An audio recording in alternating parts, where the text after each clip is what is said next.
Question 3, inequalities.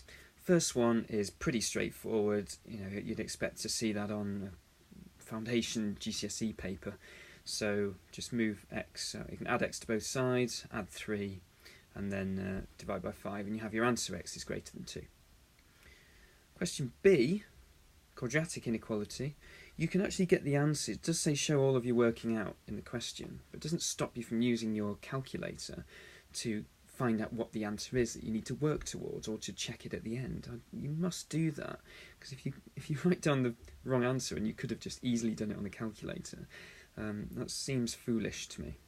So to solve a quadratic inequality, you need to first, if possible, factorise the expression.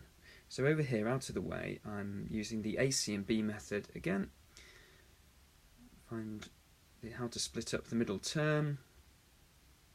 Ask your teacher if you're not sure how this method works. And we end up with the factorised form of that quadratic. Feed that back into your stream of working on the left.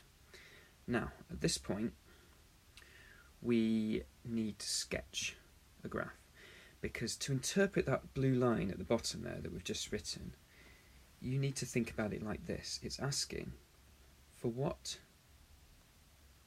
values of x is the curve y equals that quadratic expression below, because it says less than 0, the x-axis. That's the question we have to answer. So it makes sense to sketch the curve. So that's the next step. Now it's a sketch. Don't spend ages on plotting a beautiful curve. It's quadratic. I don't even care where the y-axis is.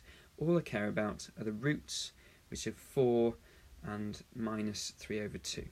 And we can see that it's the values in between those x values that generate negative y values. So it's those values in between minus 3 over 2 and 4 which we want. So that's our answer.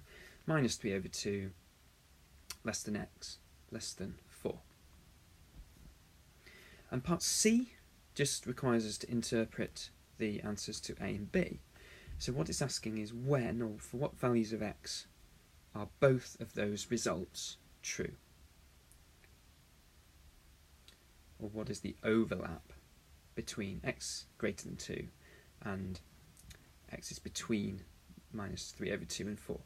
So here's a little number line. I'm going to sketch the inequalities, or draw the inequalities on the diagram. I'm using open circles because they're strict inequalities, strictly less than or greater than. And we can see that we're looking to see which parts of the number line do we have the line for both inequalities above, and it's that section between 2 and 4. So the answer is just 2 less than x less than 4, and we're done.